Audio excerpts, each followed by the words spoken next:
Ashamaa harka fuunee akkam jirtu kabajamtoota hordoftoota rammistu hundumti keessanuu akkam jirtu isin jechuudha. Imo irraa akkamitti giiftii bitanna wanta jedhu waliin ilaalla jechuudha. Asumaaniyyuu na faana tura. Warri YouTube kanaaf illee haaraa taatan subscribe gochuudhaan nu gargaara, like tokkodhaan share godhaati obboleewwan keessaniif qooda isiniin jedha. Namoonni baay'een viidiyoo kana daawwattanii madhiisuu jirtanii. Viidiyoo YouTube kanarratti jechuudha namoota baay'eedhaan daawwatama garuu like hin qabu, subscribe illee dabalaa hin jiru. Asumaaniyyuu jajjabeessaa isiniin jedha. Giiftii akkatti bitannu waliin ilaallaa jechuudha. Na faana tura. Assalamu alaikum warahmatullahi wabarakatuh. Egaan asumarraanuu ilaaluu jalqabnaa jechuudha. Giiftii akkamitti akka bitachuu qabnu walitti agarsiifnaa jechuudha. Imoorra ni seenna jalqaba irratti jechuudha. Imoorra seenna yeroo jennu qoodii waan ta'eef imoorra erga seennee booda nama dhuunfaa wayii irratti akkas gadxuqnaa jechuudha.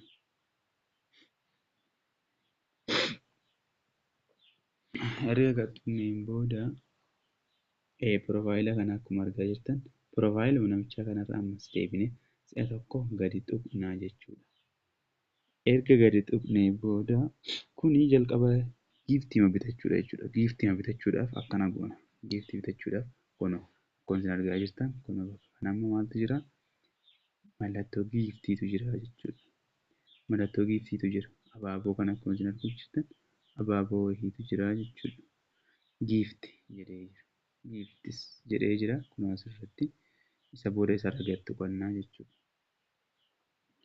Erga gad tuqannee booda send giiftii nuun jedha. Giiftii ergii nuun jechuutti jira.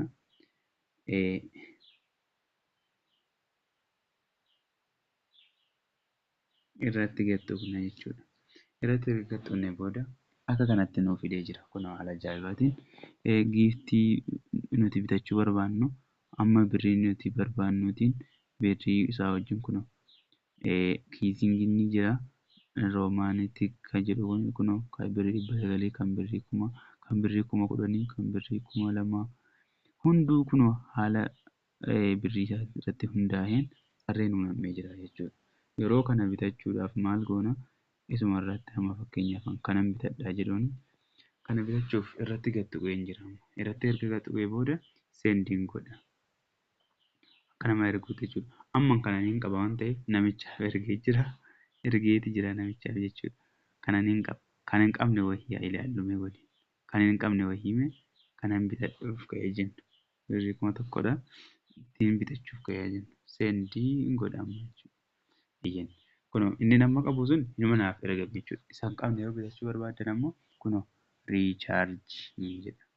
Riichaarjii kanarra riichaarjii jechuun birriitti jijjiiree jechuudha. Birriitti jijjiirame jechuu isaati. Riichaarjiin godha.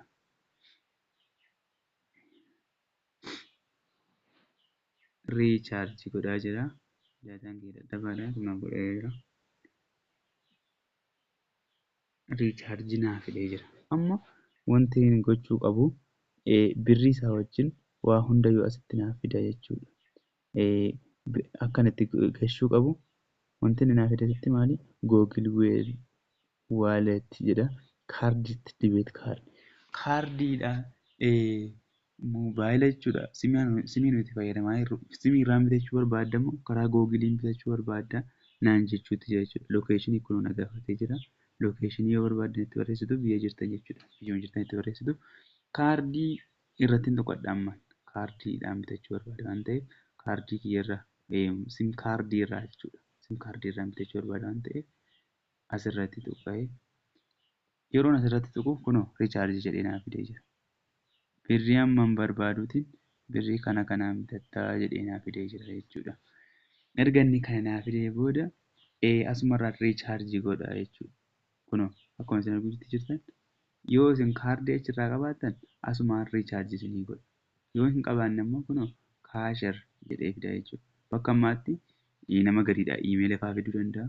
Waan biraa fiduu danda'a jechuudha. Iimeela keessan itti naqxanii isa booda kunoo name on card maqaa simii kaardii ittiin baafanne sana asitti geessinaa jechuudha.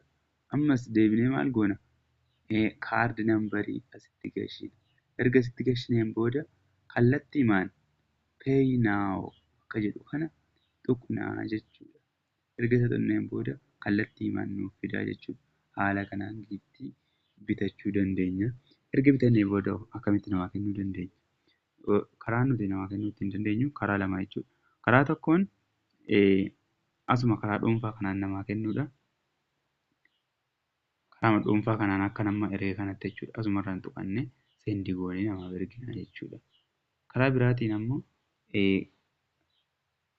guruppii keessa dhaqee isinitti agarsiisu. Warri guruppii irraa akka itti kennan hin beekne asumaan iyyuu guruppii kiyya keessa seenee isin agarsiisa jechuudha. Guruppii kiyya keessa seenee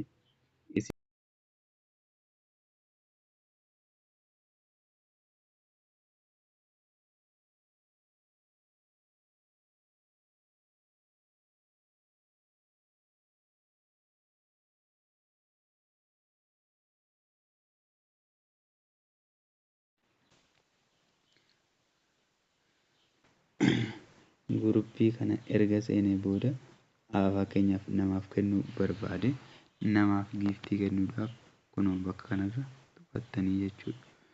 Erga bakka kanarra tuqannee booda giiftiin keessaa qabu.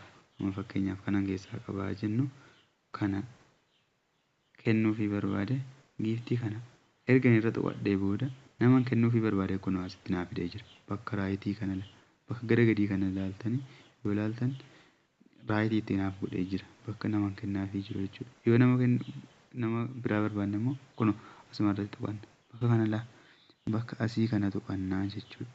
Bakka kana tuqannee kunoo nama nuu fida. Nama amma kennuufii barbaanne irratti nama amma wanti irra jiru jechuudha. Qabatee jiru kana hundayyuu maayikii qabatee jiru kana hundayyuu irratti okay jennee nama 10 hunda isaaniitii yoo kennuu barbaanne akkanatti irratti nan jechuudha. Nama tokko kennuu barbaanne immoo nama tokko irratti tuqnee akkas goone maal goone seendi goonaa jechuudha. Seendi yeroo godhu kun haala ajaa'ibaatiin dhaqee kennaafi jechuudha. Riichaarji naan jedhee jira. Irraa hin qabu jechuudha. Wanti inni irraa qabu yoo jiraate mee walumaan ilaalla. Asumarra kennuufii dandeessu jechuudha. Waama hundaafiyyuu asirratti kennuufii dandeessu. Nama waa kennuufii barbaaddan jechuudha. Kun riichaarji naan jechuun jira. Anillee irraan qabu jechuudha. Mee asirratti immoo haa ilaallu. Irraan qabu jechuudha.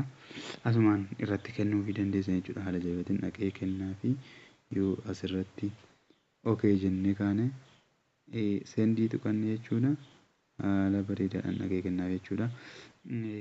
Asumaan iyyuu wanti nuyi walitti himnu namoonni warra hin beekneef jechuudha. Kunoo asirra gaafa seenanii jedhan warroonni akka itti maayikii qabachuu fa'aa hin beekne warra akka itti maayikii namarratti qaban fa'aa fakkeenyaaf maayikii qabachuudhaaf ammaan kunoo join naan jedhee jira. Bakka join naan jettu kana yookiin ammoo isa dhiiseetan as dhufee tuqadhaa jechuudha gara gadii kana. Amma waan hundaafiyyuu kiyya irratti dhaqee isin agarsiisa asirraa bahee jechuudha. Asirraa bahee kiyya irratti dhaqee akkaataatti warra hin beekneef jechuudha. Warri beektan of kolchaa isiniin jecha warra hin beekneef asumaan iyyuu barumsa haa ta'u kan kiyyarra seenamma. Kiyyarra erga seenee booda kunoo akkanatti seenee jira. Erga seenee booda kunoo as qabadha jechuudha. Take mic naan jedha jira.